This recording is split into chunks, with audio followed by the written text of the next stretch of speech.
오늘 하나님께서 저에게 주시는 말씀은 사무엘하 12장 1절에서부터 31절까지 말씀인데요. 봉독은 1절에서 14절, 21절에서 25절만 하도록 하겠습니다. 저와 여러분이 교독하고 25절 맨 마지막 절은 함께 읽도록 하겠습니다. 여호와께서 나단을 다윗에게 보내시니 그가 다윗에게 가서 그에게 이르되 한 성읍에 두 사람이 있는데 한 사람은 부하고 한 사람은 가난하니 가난한 사람은 아무것도 없고 자기가 사서 기르는 작은 암양 새끼 한 마리뿐이라. 그 암양 새끼는 그와 그의 자식과 함께 자라며 그가 먹는 것을 먹으며 그의 잔으로 마시며 그의 품에 누움으로 그에게는 딸처럼 되었거늘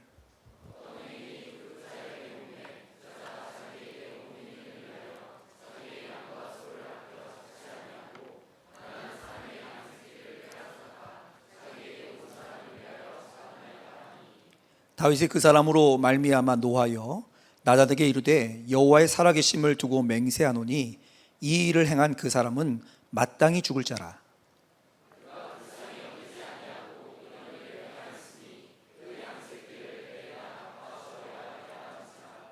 나단이 다윗에게 이르되 당신이 그 사람이라. 이스라엘의 하나님 여호와께서 이와 같이 이르시기를 내가 너를 이스라엘 왕으로 기름 붓기 위하여 너를 사울의 손에서 구원하고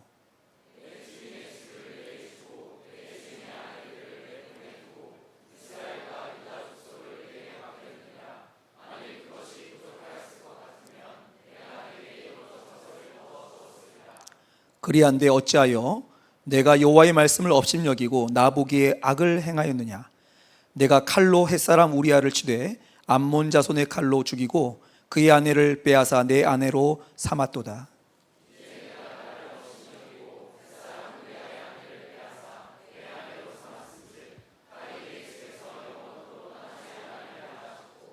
여호와께서 또 이와 같이 이르시되 보라 내가 너와 내 집에 재앙을 일으키고 내가 내 눈앞에서 내 아내를 빼앗아 내 이웃들에게 주리니 그 사람들이 내 아내들과 더불어 백주에 동침하리라.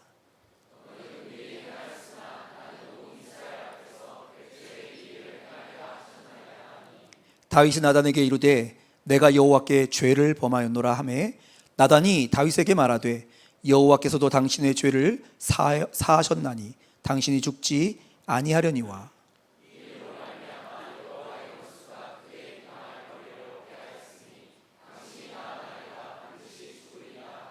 21절입니다. 그의 신하들이 그에게 이르되 아이가 살았을 때에는 그를 위하여 금식하고 우시더니 죽은 후에는 일어나서 잡수시니 이 일이 어찌 됨이니까 하니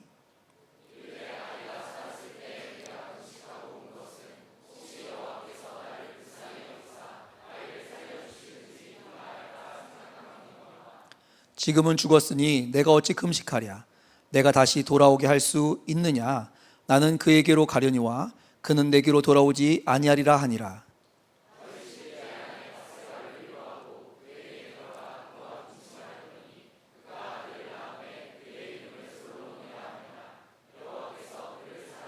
같이 읽겠습니다. 선지자 나단을 보내 그의 이름을 여디디아라 하시니 이는 여호와께서 사랑하셨기 때문이더라.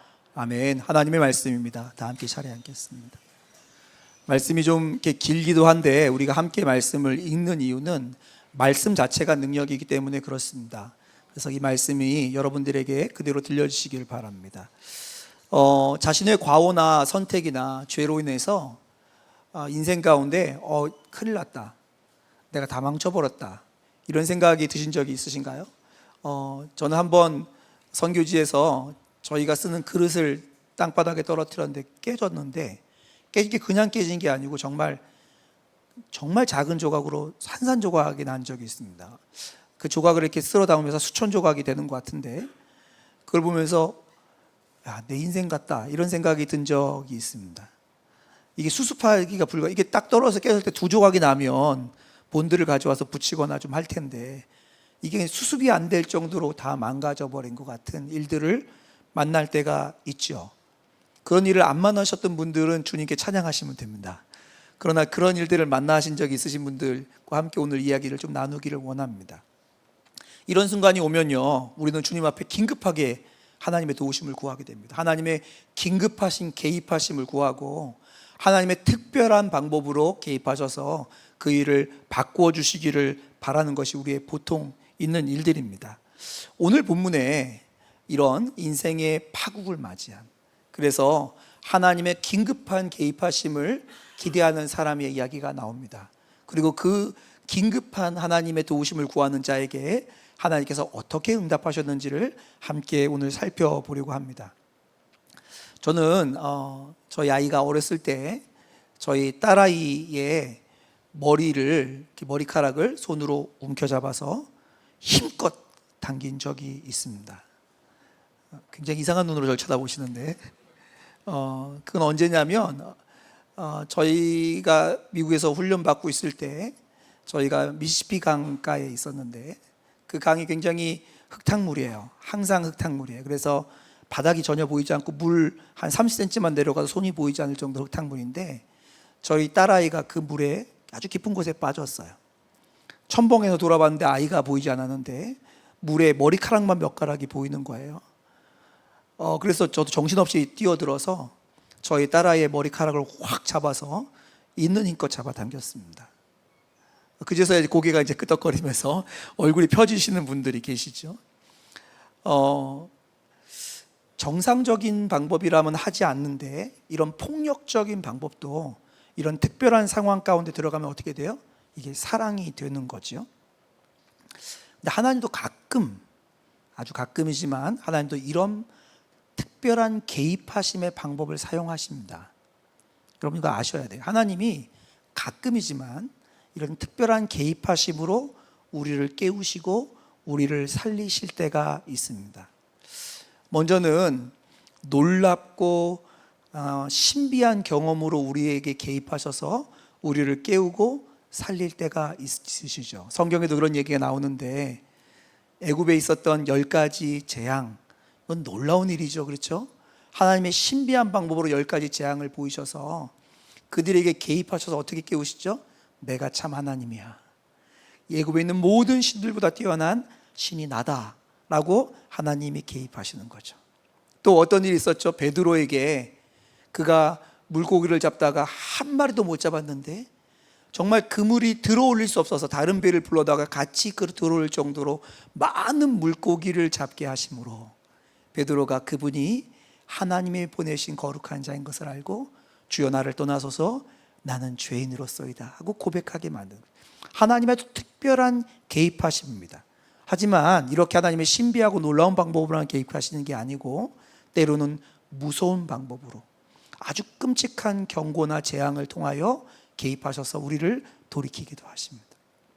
하나님이 축복하시고 하나님이 도와주심에도 불구하고 돌이키라고 하는 하나님의 말씀을 거절하고 몇 번이나 거절했던 그 삼손을 향해서 하나님께서 결국에는 그의 눈이 뽑혀서 그의 머리가 잘리는 방법으로 그가 하나님께 깨어나서 돌아가도록 하시는 방법으로 개입하신 적도 있으시죠. 오늘 본문에 하나님께서 다윗에게 이렇게 개입하십니다. 근데 여러분 아셔야 되는 게 있어요. 하나님의 특별한 개입하심, 하나님의 초자연적인 개입하심은 하나님의 특별한 때에만 이루어집니다. 공통점이 뭐냐? 하나님이 특별한 방법으로 개입하지 않으면 하나님이신 것을 알 수 없을 때, 그렇게 특별한 방법으로 개입하지 않으면 하나님이 지금 행하고 나를 살리시는구나 것을 깨닫지 못할 때, 부드러운 소리로 일반적인 반응으로 말할 때는 못 알아들을 때 이렇게 하십니다. 근데 간혹 다윗 공동체 목양을 하면서 성도들과 하면서 아니면 일반 목양을 하면서 만나는 성도들 가운데 이런 걸 자랑하는 분이 있어요. 하나님이 특별하게 하셨잖아. 내가 그냥 짜릿하게 느꼈잖아. 내가 어저께 하나님 육성을 들었잖아. 그래갖고 막 특별한 거를 막 자랑하시는 분이 있어요. 이거 뭐 자랑하는 건지 아세요? 어제 우리 아빠가 내 머리 잡아당겼잖아. 그럼 어저께도 내가 말 안 들으니까 발로 찼잖아. 그래서 내가 알아들었잖아. 그래서 그렇게 말 안 되게 그때는 전기 충격으로 확 해갖고 살렸잖아. 이거 자랑할 거 아닙니다. 하나님의 특별한 방법이 있었던 경우 있지만 그것은 하나님의 특별한 방법으로 개입하지 못하니까 하나님께서 하시는 거죠. 평상시에 어떻게 하세요? 부드러운 목소리로 일상적인 대화로 우리에게 말씀하시는 거죠. 다윗에게 오늘 하나님 그렇게 개입하시는데 개입하시는 이유가 뭐예요? 하나님의 은혜로 그를 깨우려고 하십니다. 우리가 지난주 살펴봤던 것처럼 빨간색 신호등을 보여주시면서 돌이켜라, 깨우려고 하시는데, 다윗이 그렇게 하나님을 사랑하고 하나님을 경외하고 하나님의 마음에 합한 자로 하나님을 모시고 살았던 그가 그의 마음에 정욕을 가득 채워서 하나님을 거절하고 몰아내다 보니까 하나님이 더 이상 일반적인 방법으로 다윗을 깨울 수가 없어서 특별한 방법으로 다윗을 깨우기로 하신 거예요. 그것이 오늘 1절 말씀입니다. 하나님께서 이제 육성을 통하여, 사람이 들을 수 있는 목소리를 통하여 다윗을 깨우기로 하신 거죠. 여호와께서 나단을 다윗에게 보내시니, 여기서 핵심 단어는 여호와예요. 나단이 아니에요. 하나님이 나단이란 어떤 방법을 통해서 다윗에게 특별한 방법으로 개입하게 원하시는 것입니다. 이 하나님이 보낸 사람 나단이 한 가지 이야기를 다윗에게 들려주는데, 한 부자가 아주 불의한 방법으로 가난한 자의 하나밖에 없는 어린 양을 뺏어서 자신의 손님을 대접했다고 하는 아주 악한 이야기를 들려줍니다. 그리고 다윗이 그 이야기를 듣는데, 자신이 다스리는 왕국에서 이런 일이 일어났다고 얘기를 듣자 다윗이 극대노하게 되어집니다. 너무너무 화가 나서 다윗이 어떻게 말하는지 들어보십시오. 5절에서 6절 말씀입니다. 다윗이 그 사람으로 말미암아 노하여 나단에게 이르되 여호와의 살아계심을 두고 맹세하노니. 이게 무슨 말이에요? 나 지금 시리어스해. 진짜야 이거. 나 이거 그냥 하는 얘기 아니야. 이거 이러면서 말하는 거죠. 이렇게 한 거예요. 그렇게 어떻게 말합니까? 이 일을 행한 그 사람은 마땅히 죽을 자라. 살려두면 안 되겠네. 이렇게 말한 거죠. 6절입니다. 그가 불쌍히 여기지 아니하고 이런 일을 행하였으니 그 양새끼를 4배나 갚아주어야 하리라 한지라. 자신이 다스리는 나라에 이렇게 불의한 일이 일어났으니 내가 왕으로서 어떻게 가만히 있겠어? 가만히 있을 수 없지 하면서 율법의 말씀에 근거하여, 출애굽기 22장 말씀에 근거하여 그 양의 4배를 돌려주라고 하는 결론을 내린 거죠. 그의 판단은 뭐예요? 그 사람은 반드시 죽여야 되는 사람이라는 거예요. 그의 개인적인 판단이고 율법의 판단은 4배를 돌려주라는 겁니다. 굉장히 성경적인 판단을 했습니다. 굉장히 정의로운 판단을 했습니다. 그런데 문제가 하나 있어요. 문제가 뭐예요? 그 사람이 바로 자기 자신인 것은 못 깨달았어요. 이게 자신의 얘기인지도 못 깨닫고 성경적이고 의로운 판단을 한 거죠. 여러분, 이게 뭐냐? 이것이 은혜를 벗어난 그리스도인의 모습입니다. 그리스도인이긴 해요. 하나님을 알아요. 근데 은혜의 바깥쪽에 있어요. 이게 이 다윗의 모습이에요. 하나님의 말씀도 압니다. 하나님을 경험하기도 했어요. 무엇이 옳은지 무엇이 틀린지를 분별하고 있어요. 의로운 분노를 가지고 있고 정확한 성경적 판단을 가지고 있습니다. 그런데 하나님의 은혜 아래서 자신을 보지를 못해요.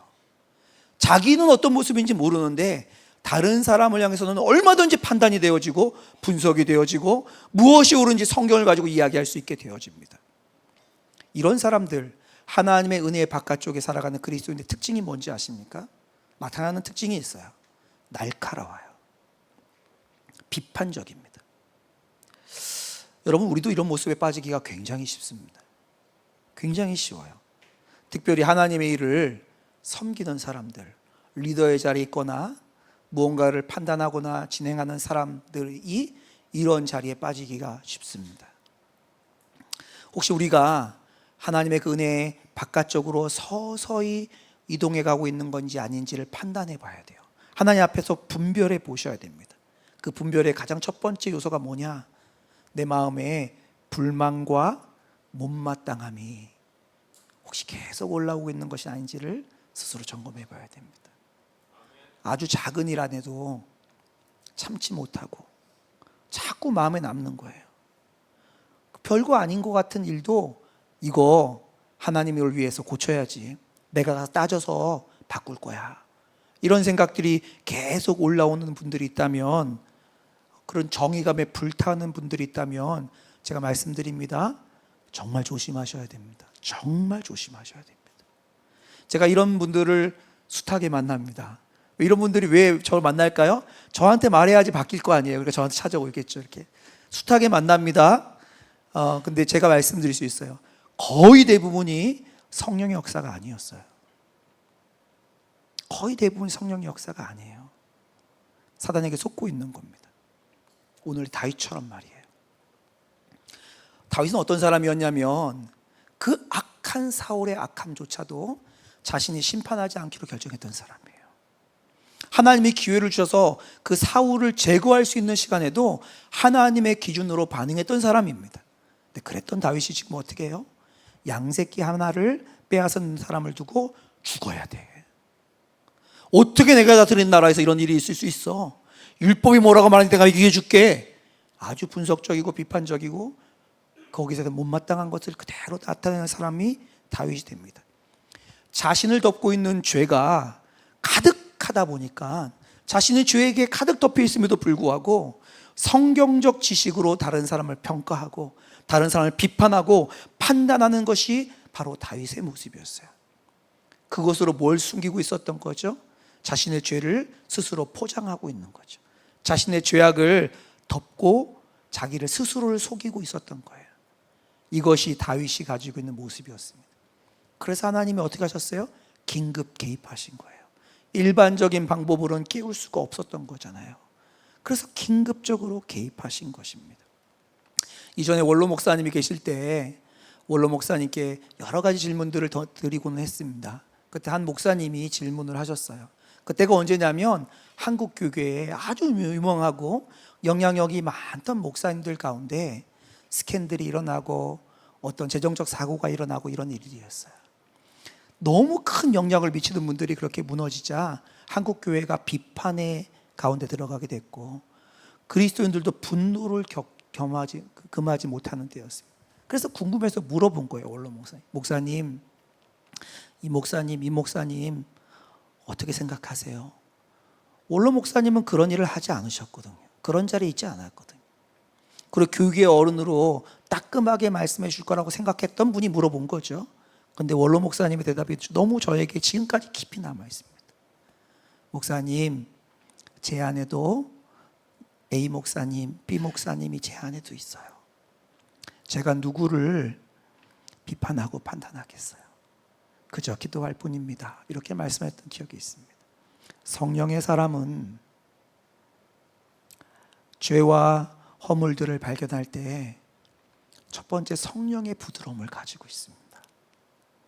여러분, 우리를 잘 분별해 볼 필요가 있어요. 그렇게 다윗이 분노하여 극대노하여 그 사람 반드시 죽여야 돼, 율법이 말한 대로 심판해야 돼 할 때 하나님께서 나단을 통해서 드디어 다윗을 깨우십니다. 7절입니다. 나단이 다윗에게 이르되 당신이 그 사람이라. 이제요 다윗이요 빠져나갈 수가 없어요. 왜냐하면 다윗이 그 얘기를 듣고 얘는 죽어야 돼, 율법 뭐라 그랬어, 갚아야지, 이렇게 자기가 말하는 그 순간에 하나님께서 육성으로 너가 그 사람이야 라고 말하니 다윗이 빠져나갈 수가 없는 거죠. 그렇게 입이 탁 막히게 하면서 하나님께서 덧붙여서 이야기하기 시작하십니다. 하나님이 다윗을 위해서 무엇을 했는지를 말씀해 주세요. 그러면서 다윗에게 기억하게 하시죠. 7절 8절 제가 다시 읽겠습니다. 나단이 다윗에게 이르되 당신이 그 사람이라. 이스라엘의 하나님 여호와께서 이와 같이 이르시기를, 덧붙이시는 거예요. 내가 너를 이스라엘 왕으로 기름 붓기 위하여 너를 사울의 손에서 구원하고, 너가 구원된 게 나 때문이야 말씀을. 8절입니다. 너의 주인의 집을 너에게 주고 너의 주인의 아내들을 너의 품에 두고 이스라엘과 유다 족속을 너에게 맡겼느니라. 만일 그것이 부족하였을 것 같으면, 그것이 부족하면 내가 너에게 이것 저것을 더 주었으리라. 너가 지금 소유하고 있는 모든 것 다 내가 준 거잖아. 모자랐으면 더 줬을 거잖아. 근데 너가 그 사람이야. 부정할 수 없이 도망갈 수 없이 하나님이 긴급 개입해서 그의 양심과 그의 심령을 수갑으로 꽉 채우신 거예요. 하나님께서 이렇게 다윗을 깨우시면서 다윗의 죄를 두 가지를 언급하십니다. 다윗의 죄목을 언급하시는데 두 가지가 뭐냐? 첫 번째가 우리아를 악한 방법으로 살해한 거예요. 살인교사한 거죠. 두 번째가 그 우리아의 아내를 악한 방법으로 취한 것입니다. 빼앗은 거예요. 9절 말씀을 제가 다시 읽겠습니다. 9절 말씀 읽겠습니다. 그러한데 어찌하여 내가 여호와의 말씀을 업신여기고 나보기에 악을 행하였느냐? 첫 번째, 내가 칼로 햇사람 우리아를 치되 암몬 자손의 칼로 죽이고, 두 번째, 그의 아내를 빼앗아 너의 아내로 삼았도다. 하나님 이 두 가지 죄목을 아주 명백하게 공개적으로 드러내십니다. 하나님은 이 일을 뭐라고 말씀하시냐면 하나님 앞에 다윗이 악을 행했다고 말합니다. 악을 행했다고. 근데 하나님이요, 이 두 가지 죄목을 지목하는 게 아니고 우리는 죄목이라고 말하는 이 두 가지 죄목을 말씀하시면서 하나님이 정말 하고 싶은 이야기를 하세요. 이 두 가지 죄가 왜 일어났는지를, 그 원인을, 그 뿌리를 언급하시는데 9절과 10절에 반복해서 두 번이나 반복적으로 말씀하시며 그 원인이 뭔지를 얘기해 주세요. 우리는 주로 뭘 주목하냐면 그 죄과 죄의 열매를 주목하는데 하나님은 원인이 무엇인지를 두 번에 반복해서 말씀. 9절 10절 원인들만 제가 강조해서 좀 읽겠습니다. 다시 읽는 거예요. 그러한데 어찌하여 너가 여호와의 말씀을 업신여기고 나보기에 악을 행하였느냐. 10절입니다. 이제 너가 나를 업신여기고. 하나님께서 두 번이나 반복적으로 뭐라고 말씀하시냐면 업신여기고라는 단어를 쓰십니다. 여러분, 여기서 업신여기고라는 단어로 번역된 원어, 히브리 원어는 바우자우라고 하는 단어입니다. 바우자우. 되게 발음이 어려운데요. 이 단어의 뜻이 뭐냐? 단어의 뜻이 뭐냐? 업신여기다, 싫어하다, 무가치하게 여기다, 이런 뜻입니다. 이 단어가 여러 번 쓰인 단어예요, 성경에. 그런데 이 단어가 언제 쓰였는지, 다른 때는 언제 쓰였는지를 보면 이 단어를 어떻게 쓰는지를 알 수가 있어요. 먼저는 골리앗이 썼어요, 이 단어를. 골리앗이 자신과 싸우러 나온 어린 다윗, 소년의 티를 벗지 못한 그냥 아이의 모습을 가지고 있는 다윗을 보고 기가 차서 골리앗이 뭐라고 말하냐면 다윗을 보고 업신여기니 라고 성경을 기록했어요. 사무엘상 17장입니다. 이때 쓴 단어가 바우자오예요. 무슨 말이에요?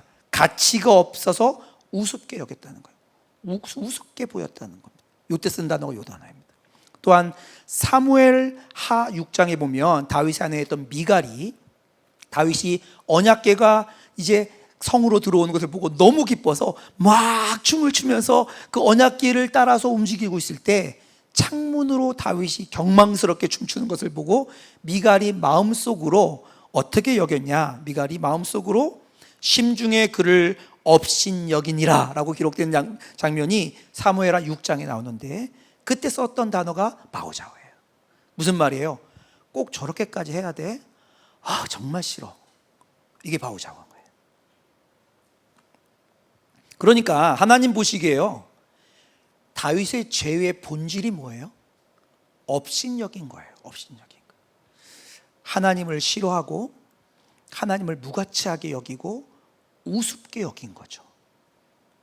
우리는요, 죄의 열매를 주목하는데 하나님 뭘 주목하고 있냐면 다윗아, 너는 나를 업신여겼어 라고 말하는 거예요. 그런데 이 업신여겼다는 이 두 번, 9절과 10절에 나오는 두 동사의 대상이 다르게 나옵니다. 9절에는 뭐라고 말하냐면 하나님의 말씀을 업신여겼다고 나오고 10절에는 하나님을 업신여겼다고 나와요. 왜 두 번이 썼는데 대상을 다르게 했을까요? 이건 하나님이 의도적으로 하신 것인데, 하나님은요, 하나님의 말씀, 하나님 우리에게 들려주시는 하나님의 그 명령을 무시하고 싫어하고 꼭 그렇게까지 해야 돼 하며 가치 없이 여기는 것을 하나님을 무시하는 것으로, 하나님을 업신여기고 싫어하고 무가치하게 여기는 것으로 생각하셨던 거예요. 이게 오늘 말씀의 핵심이고 본질입니다. 하나님 말씀이 우리 안에 있어요. 우리가 하나님 말씀이 들려졌어요. 근데 꼭 그렇게까지 해야 돼? 21세기에? 그거 진짜 몇천 년 전에 있었던 얘기를.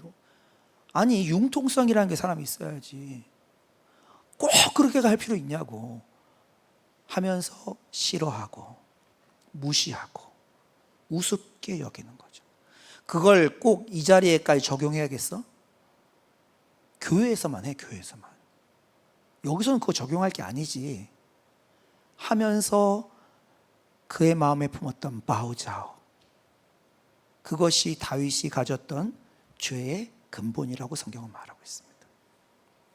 하나님은요, 다윗이 행했던 그 죄의 행위들에 주목하고 있지 않고 다윗의 마음에 중점을 두고 계십니다. 다윗의 범죄 행위들은요, 실제로 일어났죠. 두 가지 죄가가 있다고 말씀드렸죠. 근데 그게 실제는 뭐냐? 다윗의 마음의 어떠함이 밖으로 드러낸 거예요. 드러난 거예요. 우리는 그거 안 했으니까 괜찮잖아. 다윗 진짜 나쁘다 이렇게 말하는데, 하나님은 어떻게 보시냐? 다윗의 마음에 하나님의 말씀을 업신여긴 것이 하루, 이틀, 일주일, 한 달, 몇 달을 가다 보니까 그것이 드러난 게 뭐냐면, 우리아를 악한 방법으로 살인교사하고 그의 아내를 빼앗은 것이라고 말하고 있어요. 하나님 뭘 주목하시냐? 다윗의 마음에 하나님의 말씀이 우습게 여겨진 것. 어느 순간부터 하나님의 말씀이 나의 삶의 현장의 바깥쪽에 있는 것, 하나님의 말씀이 나를 삶을 살아가는 기준으로 되어지지 않는 것, 싫어하는 것, 그게 다윗의 죄의 본질이라고 말하고 있는 것입니다. 여러분, 이건요 다윗에게만 주시는 말씀이 아니죠. 우리에게도 똑같습니다. 우리의 마음은 어떤가요? 한번 점검해 볼 필요가 있는 것이죠. 하나님께서 나단을 통해서 다윗의 이 죄에 개입하셔서 아주 직접 개입해서 드러내자 드디어 다윗이 처음으로, 죄를 범한 후에 처음으로 하나님 앞에서 반응하기 시작합니다. 그리고 자신의 죄를 하나님 앞에서 인정해요. 여러분, 근데 이게 얼마나 중요한지 모릅니다. 하나님 앞에서 자신의 죄를 인정하고 반응하는 것, 이것이 뭐냐? 이것이 하나님이 정말로 찾으시는 하나님과의 관계의 첫걸음입니다. 회개의 첫걸음이에요. 하나님이 그 다윗을 살려내시는 과정 가운데 첫 번째로 요청하는 게 뭐냐? 하나님 앞에서 자신의 마음을 점검하여 반응하는 거였어요. 13절 말씀입니다. 다윗이 나단에게 이르되 내가 여호와께 죄를 범하였노라. 처음으로 반응했습니다. 나단이 다윗에게 말하되 여호와께서도 당신의 죄를 사하셨나니 당신이 죽지 아니하려니와. 그러니까 하나님의 반응이, 대답이 온 거죠. 그런데 여러분 아셔야 되는 게 있어요. 하나님이 정말 찾으시는 그 회개가 다윗에게서 시작되었습니다. 그의 마음이 반응했어요. 그러나 하나님께 회개해 드렸지만 다윗이 행한 그 죄로 인한 결과는 다윗이 피할 수가 없었어요. 여러분, 죄에는요 열매가 있어요. 죄에는 결과가 있습니다. 그리고 그 결과는 다윗이 피할 수가 없었어요. 그 죄로 인한 결과가 무엇이었는지 하나님이 낱낱이 말씀해 주십니다. 세 가지를 말씀하시는데, 먼저는 10절에 칼이 다윗의 집안을 떠나지 않게 된다는 것입니다. 이로 인하여 이후에 다윗의 집안에 수많은 사람들이 죽어나가게 되었습니다. 두 번째 11절에 다윗의 아내들이 다른 사람에게로 넘어가게 될 거라는 거예요. 이로 인하여 진짜 다윗의 아내들이 다른 사람에게로 넘어가는 일이 일어납니다. 그리고 14절에 그가 범죄함으로 임신하게 된 아이, 밧세바의 사이에서 태어나는 아이가 죽게 될 거라는 것이 세 번째 죄의 결과입니다. 하나님께서 이 세 가지 결과를 말씀하셨는데, 이 세 가지 죄의 결과를 다윗이 그대로 직면하게 되어집니다. 그리고 정말 다윗이 진심으로 회개했음에도 불구하고 밧세바와 자신 사이에 태어난 아이가 아주 죽을 병, 심각한 병에 걸리게 되어집니다. 그때 다윗이 회개하고 어떻게 하냐? 하나님 앞에 납작 엎드려요. 하나님께 간절한 호소의 기도를 드립니다. 어떻게 기도하냐면 금식하면서 기도해요. 또 어떻게 기도하냐면 밤이 새도록 기도해요. 또 어떻게 기도하냐면 엎드려서 기도합니다. 며칠 동안 7일 동안 기도해요. 그의 신하들이 와서 왕이시여 그만하소서, 일어나소서도 말 안 들어요. 7일 동안 금식하면서 납작 엎드려서 머리를 땅에 대고 하나님 앞에 통곡하며 기도합니다. 뭐 하는 거죠? 하나님, 저로 인한 죄로 인하여 저 생명을 취하지 마소서 하고 구하는 거죠. 16절과 17절에 이게 나옵니다. 다윗이 그 아이를 위하여 하나님께 간구하되 다윗이 금식하고 안에 들어가서 밤새도록 땅에 엎드렸으니 그 집의 늙은 자들이 그 곁에 서서 다윗을 땅에서 일으키려 하되 왕이 듣지 아니하고 그들과 더불어 먹지도 아니하더라. 먹지 않고 7일 동안 기도합니다. 여기서 여러분 한 가지 질문을 해봐야 돼요. 하나님의 말씀을 읽다 보면 질문할 만한 것이 있습니다. 이와 비슷한 일을 우리가 그 전에 본 적이 있어요. 언제 봤냐? 다윗의 바로 전 왕이었던 사울의 때에 봤습니다. 사울도 다윗과 비슷한 일을 겪게 되어집니다. 하나님이 말씀하셨는데 말씀을 거절하고 그의 마음이 욕심을 따라서 자기가 원하는 것대로 행하게 되죠. 그때 하나님이 그 사울의 죄를 지적하시고 개입하셔서 드러내시고 사울이 그 죄를 깨닫고 하나님께 간구하는 장면이 나옵니다. 그런데 한 가지 이상한 게 뭐냐면 다윗의 죄는 용서받았어요. 그런데 사울의 죄는 용서받지 못했어요. 도대체 무슨 차이가 있는지 한번 보려고 합니다. 사울도 자신의 죄를 인정하거든요. 그런데 왜 사울은 용서받지 못했던 것일까요? 무슨 차이가 있는 걸까요? 여러분 이거 잘 아셔야 돼요. 이걸 알아야지 하나님 앞에 우리가 다른 모습을 가질 수가 있습니다. 사무엘상 15장에 보면 오늘 다윗에게 있었던 얘기가 거의 똑같은 얘기가 나옵니다. 한번 제가 볼게요. 사무엘상 15장 옛날에 읽었던 건데 다시 기억해서 보겠습니다. 사무엘상 15장 17절에서 19절 그리고 23절인데 보겠습니다. 17절부터 보겠습니다. 하나님께서 다윗에게 나단을 보낸 것처럼 사울에게는 사무엘을 보내십니다. 사무엘이 이르되 왕이 스스로 작게 여길 그때에 이스라엘 지파의 머리가 되지 아니하셨나이까? 여호와께서 왕에게 기름을 부어 이스라엘 왕으로 삼으시고 뭐예요? 다윗을 그렇게 왕으로 세웠던 거 똑같은 얘기를 하시죠. 18절입니다.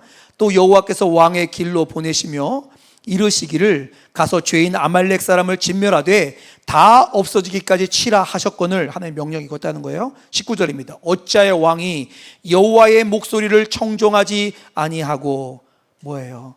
하나님의 말씀을 어떻게 했어요? 기쁘게 여기지 않았어요. 탈취하기에만 급하여 여호와께서 악하게 여기신 일을 행하였나이까? 23절로 갑니다. 이는 거역하는 것이 점치는 죄와 같고 완고한 것은 사신 우상에게 절하는 죄와 같음이라 왕이 여호와의 말씀을 버렸으므로 업신여겼으므로 여호와께서 왕도 버려 왕이 되지 못하게 하셨나이다 하니. 똑같은 얘기잖아요. 지금 다윗에게 했던 일들이 사울에게 똑같이 일어났잖아요. 그러면 사울도 다윗처럼 사무엘의 이야기를 듣고 어떻게 하냐면요, 자신의 죄를 인정해요.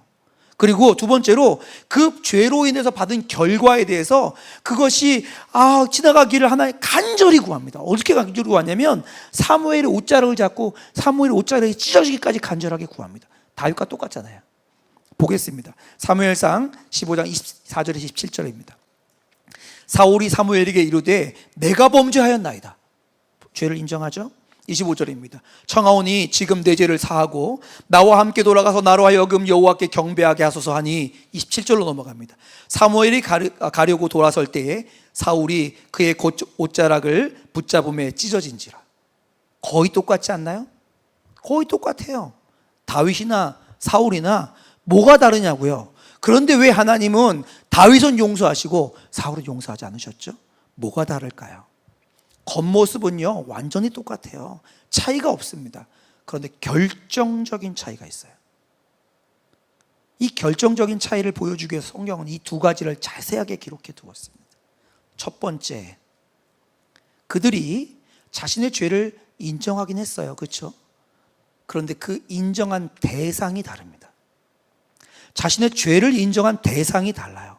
자신이 잘못된 길로 들어섰다는 것을 인정할 때 그 잘못된 길로 들어섰다는 것을 인정하는 그 근거가 다르다고요. 어떻게 다른지 한번 보시기 바랍니다. 사무엘상 15장 24절 다시 보겠습니다. 사울이 사무엘에게 이르되 내가 범죄하였나이다. 내가 여호와의 명령과 당신의 말씀을 어긴 것은 내가 백성을 두려워하여 그들의 말을 청종하였습니다. 사울이 어떻게 고백해요? 내가 범죄하였나이다 했어요.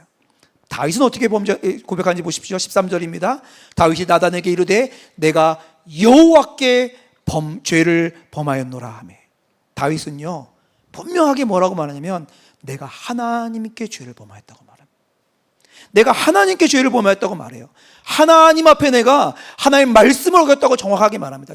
사울은 어떻게 말하냐? 사울은 그저 내가 잘못했어요, 내가 잘못했다고만 말합니다. 그리고 사무엘의 명령, 하나님께만 아니라 사무엘의 명령을 어긴 것도 말하면서 뭐라면 왜 어겼는지 이유를 설명해요. 뭐예요? 지금 자신의 죄에 대해서 후회하면서 설명하고 있는 거예요. 그는 자신의 죄에 대해서 변명하고 있습니다. 잘못을 인정하기는 인정하는데 지금 그걸 뭘 하고 싶어 해서 자기를 설득시켜서 이해시키고 양해를 구하고 싶은 거예요. 근데 다윗은요 자신이 왜 그렇게 했는지 설명하지 않습니다. 납작 엎드려서 내가 하나님께 범죄하였나이다. 사울은요 내가 이런 죄 때문에 사무엘 말도 안 듣고 이렇게 한 거예요. 하나님이 그 대상에 있긴 있는데 명확한 대상이 아닌, 근거가 아닌 것입니다. 두 번째, 그들의 차이가 뭐냐? 그들이 하나님의 징계를 받아들였을 때, 죄의 결과를 받아들일 때 태도가 다릅니다. 죄의 결과를 받아들이는 태도가 달라요. 회개했다고 말하는 그 이후에 보이는 그들의 삶의 기준이 전혀 다릅니다. 15장, 사무엘상 15장 30절, 사울이 어떻게 반응했는지 보십시오. 사울이 이르되 내가 범죄하였을지라도 이제 청하옵니 내 백성의 장로들 앞과 이스라엘 앞에서 나를 높이사 나와 함께 돌아가서 내가 당신의 하나님 여호와께 경배하게 하소서. 사울의 회개와 죄의 고백은요 그 중심에 뭐가 있냐면 자신이 있어요. 왜 회개했냐? 왜 죄를 고백했냐? 죄를 고백하고 회개하지 않으면 자기가 지고 다 뺏길 것 같은 거예요. 이거 안 뺏기려고, 지금 누리는 거 이거 지키려고 회개한 겁니다. 이것이 사울의 회개의 중심이에요. 그가 그 징계를 받았을 때 그 태도를 보니까 그렇게 나와요. 그런데요 다윗은 그렇게 간절히 7일간 금식하면서 기도했어요. 그런데 그가 구한 것들이 이루어지지 않았어요. 그때 어떻게 반응하는지 보실까요? 22절과 23절입니다. 이르되 아이가 살았을 때에 내가 금식하고 운 것은 혹시 여호와께서 나를 불쌍히 여기사 아이를 살려주실 줄 누가 알까 생각함이거니와. 지금 그 주권이 그 권위가 누구에게 있어요? 하나님께 있어요. 하나님은 주인이에요. 나는 혹시라도 하나님이 그 주권자가 나를 불쌍히 여길까 금식한 거예요. 23절로 갑니다. 지금은 죽었으니 내가 어찌 금식하랴? 내가 다시 돌아오게 할 수 있느냐?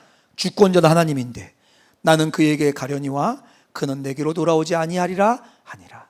다윗은요 회개한 후에 하나님의 주권을 철저하게 인정합니다. 하나님의 주권을 인정하고 그 주권 앞에 순복합니다. 자신이 그 중심에 있지 않고 중심이 하나님께 있는 거예요. 선하신 하나님의 뜻이 이루어진 것을 경배해요. 이것이 참된 회개의 다름입니다. 입으로 잘못했어요, 하나님 이렇게 하면 안 되는 건데 했어요 라고 고백하는 거는 누구든지 해요. 누구든지. 참된 회개는 그 회개 후에 그 중심이 옮겨지는 거예요. 자신이 붙잡고 있던 것에서부터 하나님께로 그 중심이 옮겨지는 거예요. 하나님이 그것을 보셨기 때문에 다윗을 용서해 주십니다.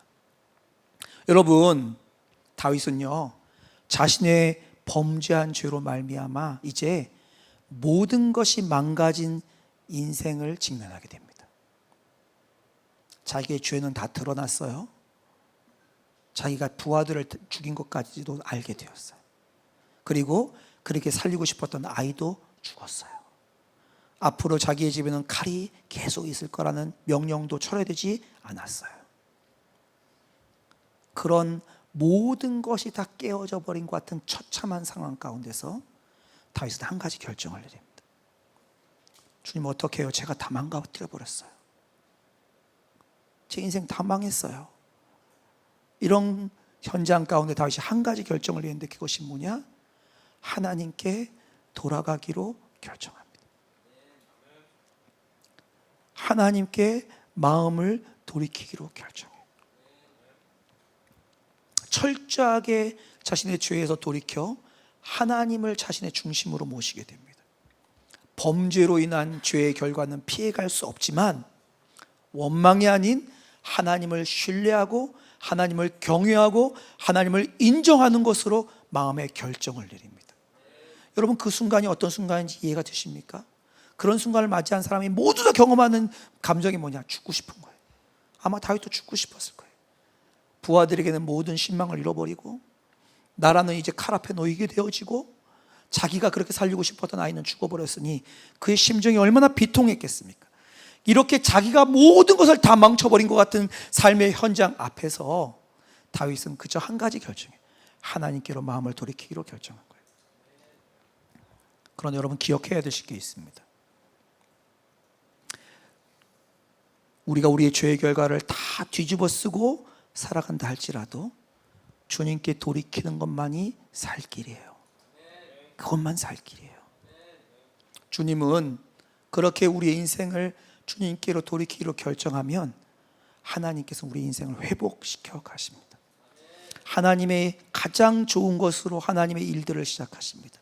다윗의 시점은 어디 있었냐면, 다윗의 시점은 죄를 회개하고 그 순간 아이가 살아나는 게 다윗의 시점이었어요. 근데 하나님은 전혀 다른 시점으로 다윗의 인생에 개입하십니다. 한번 보실까요? 24절 25절입니다. 다윗이 그의 아내 밧세바를 위로하고, 왜요? 밧세바는 남편도 죽었고요, 그의 아들도 죽었어요. 위로하고 그에게 돌아가 그와 동침하였더니 그가 아들을 낳음에 그의 이름을 솔로몬이라 하니라. 여호와께서 그를 사랑하사 선지자 나단을 보내 그의 이름을 여디디아라 하시니 이는 여호와께서 사랑하셨기 때문이라. 새로운 아이가 태어납니다. 그가 평화라는 이름의 솔로몬이에요. 그런데 그때 하나님께서 또 다른 개입을 하십니다. 아까 말씀드렸죠? 개입은 언제 한다고요? 긴급한 개입은 개입하자면 못 알아들을 때 합니다. 다윗은 지금 다 깨진 상황 가운데 있어요. 하나님이 개입하지 않으면 그걸 못 알아듣기 때문에 개입하세요. 그래서 또다시 나단을 보내서 솔로몬이라는 이름이 있는 그 아이에게 새로운 이름을 주시는데 그 이름이 뭐예요? 여디디아예요. 이 여디디아는 이름이 무슨 뜻인지 아십니까? 여호와의 사랑을 입은 자라는 뜻입니다. 다윗의 인생은 다 깨져버렸어요. 다 망가져버렸어요. 도저히 수습이 불가능해요. 그래도 하나님께 돌이키기로 결정했어요. 그 순간 하나님께서 다윗의 시점에 개입하지는 않았지만 하나님의 시점에 그의 아들의 이름을 여디디아, 여호와의 사랑을 입은 자라는 이름을 주십니다. 너의 인생 다 깨진 것 같니? 너는 지금부터 여호와의 사랑을 입은 자로 살아가는 걸 경험하게 될 거야. 이것이 유일한 살 길인 하나님께로 마음을 돌이킨 자에게 준 하나님의 응답입니다. 여기에 놀라운 비밀이 하나 더 있는 거 아십니까? 이때 처음으로 밧세바의 이름이 등장합니다. 처음 밧세바 이름이 언제 등장하냐면 다윗이 알아봐라 했을 때 그 여자 다 밧세바 아닙니까? 이렇게 했을 때 등장해요. 그리고 그 중간에 밧세바가 어떻게 등장하냐면 밧세바 이름이 한 번도 안 등장해요. 이렇게 등장합니다. 우리아의 아내, 우리아의 아내, 우리아의 아내. 지금까지는 계속 밧세바는 우리아의 아내였어요. 다윗의 아내가 되고 누구도 우리아의 아내였어요. 다윗이 우리아의 아내에게서 아이를 낳으니 이렇게 나와요. 근데 여기 25장에 가면 뭐라고 나오냐면 다윗의 아내 밧세바라는 표현이 나옵니다. 다윗이 회개하여 하나님께 그 마음을 정하자 지금까지는 그 여자는 다른 남자의 아내를 취한 거였어요. 회개하자. 하나님이 드디어 그의 이름을 밧세바라고 불러주시며 다윗의 아내라고 불러주십니다. 이것이 하나님께서 다윗의 시점은 아니지만 하나님의 시점에서 행하는 일이에요. 그리고 오늘 사무엘하 23장 어떻게 맞춰지는지 아십니까? 이상하게 맞춰져요. 물의 성 라빠라고 하는 도시를 다윗이 들어가서 점령하는 이야기로 맞춰지는데, 그러면 그거 끝나면 되죠. 암몬 전쟁 끝냈다 이렇게 하면 되는데, 거기 이상하게 나오는 게 뭐냐면 금 1달란트 나가는 아주 무거운 왕관, 보석이 박힌 왕관을 얻어서 다윗 썼다 이렇게 나옵니다. 이게 왜 나오냐고요, 이 장면에. 이게 중요한 거예요. 아니, 그전에도 점령해서 취한 게 엄청 많은데 금 한 달한테는 왕관은요, 목 디스크 일으킬 정도로 무거운데 왕관이에요. 이걸 왜 여기다 올려놨냐고요. 이게 의도적인 겁니다. 다 망해져버리고 다 깨어져 버린 인생 다윗, 그의 시점에서는 그때 회복돼야 되는데 하나님께서 영광의 왕관을 다윗에게 씌우시면서 왕의 영광을 회복시켜 주십니다. 그 시작이 어디서 시작되었냐? 자신의 죄를 인정하고 하나님께 그 삶을 돌이키면서 시작되었습니다. 여러분, 오늘 성경 말씀은요, 우리에게 진정한 회개가 뭔지를 말해주고 있습니다. 여러분, 진정한 회개는요, 마음을 돌이키는 거예요. 그 마음의 중심에 하나님을 인정하는 거예요. 잘못했습니다 말하는 것이 회개가 아닙니다. 마음을 돌이켜서 하나님을 인정하는 것입니다. 끔찍한 죄로 인하여 다 망가져버린 인생이라 할지라도 진정한 회개로 돌아가면 주님께서 그 인생을 만지시고 그 인생을 반드시 회복시켜 주십니다. 저는 여러분에게 오늘 이 한 가지 도전을 합니다. 여러분의 인생 가운데 여러분 혹시 다 망가져버린 것 같은 인생을, 현장을 살아가신 분 계십니까? 주님이 살 길이 있다고 말씀하십니다. 하나님 계속적으로 여러분에게 그 사람이 너야, 너의 마음에 나를 업신여기고 있어, 하나님 말씀을 싫어하고 무시하고 꼭 그렇게까지 해야 돼 하고 살아가는 우리를 향해서 내가 너에게 살 길을 보여준다 라고 말씀하시는 하나님의 음성이 오늘 여러분에게 들려주시길 주의 이름으로 축복합니다. 여러분, 이 시간 함께 기도하면 어떨까요? 여러분, 이것은 나단이 다윗에게 들려주는 이야기가 아니고 하나님께서 사무엘 하를 통하여 우리에게 들려주시는 이야기입니다. 하나님께서 나단을 보내서 긴급하게 개입하시기 전에 우리의 마음을 돌이킵시다. 여러분, 혹시 반복적으로 하나님 앞에서 멀어지는 죄악이 있다면 반드시 하나님 앞에 사로잡아 와야 됩니다. 인생이 다 망가져서 무너진 사람들이 있다면 살 길을 주님이 보여주십니다. 우리의 시점이 아니라 할지라도 하나님의 가장 좋은 것으로 응답하시는 살 길이 열려 있습니다. 이 시간 함께 이렇게 기도할까요? 하나님께서 찾으시는 진정한 회개를 주저함 없이 드리게 하여 주옵소서. 내가 원하는 것을 붙잡기를 내려놓고 주님께서 찾으시는 것을 그대로 인정하며 내어드리게 하여 주옵소서.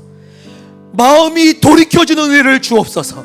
하나님의 말씀이 싫고 거북스럽고 무시하고 우습게 여겼던 것에서부터 하나님 말씀을 존귀히 여기는 것으로 돌이키는 은혜를 주옵소서. 회개하고 돌이키는 자를 반드시 축복하시고 살리시는 주님을 경험하게 하여 주옵소서. 여러분, 생각나는 그 죄, 여러분 마음가운데 품고 있는 그 죄, 하나님께서 말씀하시는 그것 주님에게 고백하는 시간으로 하나님 앞에 한번 간절히 주의 이름 부르시고 통성으로 기도하도록 하겠습니다. 주여, 아버지 하나님, 아버지 하나님, 주님 앞에 나왔습니다. 아버지 하나님, 주님 앞에 나왔습니다. 하나님, 우리의 삶이 돌이키게 하여 주옵소서. 돌이키게 하여 주시기를 기도하고 소망합니다. 하나님 아버지, 주님의 자신 참된 회개가, 참된 돌이킴이 우리 가운데 일어나게 하여 주옵소서. 주님, 제 인생 다 망했어요. 다 끝장나 버렸어요. 여기서 어떻게 할지 알지 못하겠어요 하고 아버지, 우리 안에 있는 하나님 망가져버린 인생 같은 우리의 인생도 찾아오셔서 살 길을 열어주시는 주의 음성이 들려주는 은혜가 우리 가운데 일어날 수 있도록 은혜를 더하여 주기를 기도하고 소망합니다. 아버지 하나님, 살려주소서. 우리 가운데 하나님 그 돌이킴의 은혜가, 살리심의 은혜가, 참된 회개 가운데 회복케 하시는 놀라운 은혜가 여디디아로 불러주시며 왕관을 씌워주시며 우리의 이름을 다시 불러주시는 그 놀라운 은혜가 우리 가운데 일어날 수 있도록 은혜를 도와여 주옵소서. 반복적인 죄가 끊어지게 하여 주시고, 하나님 아버지 우리 가운데 하나님의 말씀을 멸시하여 하나님의 말씀을 싫어하여 하나님의 말씀을 우습게 여겼던 모든 죄로부터 돌이키는 역사함들이 나타날 수 있도록 아버지 은혜를 도와여 주시기를 기도하고 소망합니다. 아버지 하나님, 아버지 하나님, 우리 가운데 이 놀라운 역사함들이 나타나게 하여 주시고 은혜를 도와여 주옵소서. 살아계신 하나님 아버지, 우리의 마음의 중심을 감찰하시는 주님께서 우리의 마음이 돌이켜짐을 찾으시는 그 주님의 찾으심 앞에 하나님, 진정한 돌이킴의 첫 발자국이 저희에게 떼어질 수 있도록 축복하여 주옵소서. 주님이 찾으시는 우리의 죄를 하나님 앞에 인정하여 주님께 우리의 마음의 중심을 옮기는 그 사건이 하나님, 이 자리에서 우리의 심령 가운데 일어나게 하시고 우리의 오래된 죄악들이 끊어지고 하나님, 우리의 반복적인 실수와 우리의 완악함들이 무너지고 하나님 앞에 부드러운 마음으로 돌이키는 역사가 일어나게 하여 주옵소서. 하나님, 이 자리에 내 인생 다 망했어요, 하나님 내가 다 망쳤어요 라고 탄식하며 서 있는 지체들을 주님 붙들어 주소서. 영원한 살 길로 인도하시는 주님의 부르심 앞에 응답하여 주님이 살리시고 회복하는 일들을 경험하도록 축복하여 주옵소서. 이 나라를 주님 그렇게 만져 주소서. 이 나라에 다시 한번 회개의 역사가 일어나게 하시고 영적 대각성이 일어나 주님께 돌이키는 은혜가 일어나게 하여 주시옵고, 열방 가운데 하나님 큰 부흥의 역사가 일어나 주께 마음을 돌이켜 중심이 바뀌는 역사가 일어나게 하여 주옵소서. 저 북녘 땅 가운데도 하나님, 하나님을 향해서 심령을 토하며 회개하는 역사가 일어날 수 있도록 북한 땅 가운데 하나님의 강력한 역사함으로 일하여 주옵소서. 주님 감사합니다. 오늘도 주님 앞에 나와 우리의 마음을 토한 모든 지체들을 받으시고 특별히 그 마음을 표현하여 드린 예물을 주님 받아주셔서 주님께서 받으신 대로 각 사람의 심령과 삶 가운데 일하여 주옵소서. 감사하며 예수 그리스도의 이름으로 기도드리옵나이다. 아멘. 이 시간 다 함께 일어나서 우리의 결단을 찬양으로 고백드리도록 하겠습니다.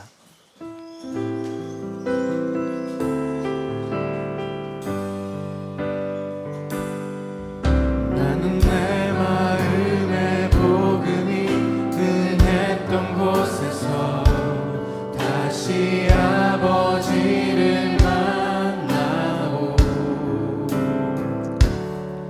주님, 내 마음의 연약한 눈물의 끝에서 또 나를 반겨주시네. 작다 생각했던 그의 부르심 다시 나를 회복해 하시네. 다시 일어나 주를 예배함이 내 모든 기쁨이 되리. 그의 기쁨되어 삶의 모든 순간을 주께 다 내어드리. 다시 일어나 주를 예배함이 내 모든 기쁨이 되리. 그의 기쁨대로 삶의 모든 순간을 주께 다 내어드리. 축도하겠습니다. 이제는 우리 주 예수 그리스도의 은혜와 아버지 하나님의 사랑하심과 성령께서 친히 우리 가운데 찾아오시고 개입하시고 말씀하시며 우리의 심령에 주께서 회복하시는 참된 변화를 일으키시는 역사하심과 교통하심과 내주하심이 이제 이 자리에서 주의 말씀을 따라 반응하고 주님 앞에 고백하는 모든 다윗 공동체 성도들 위해, 그의 삶의 현장과 일터 위에 영원토록 함께 하시기를 축원하옵나이다. 아멘.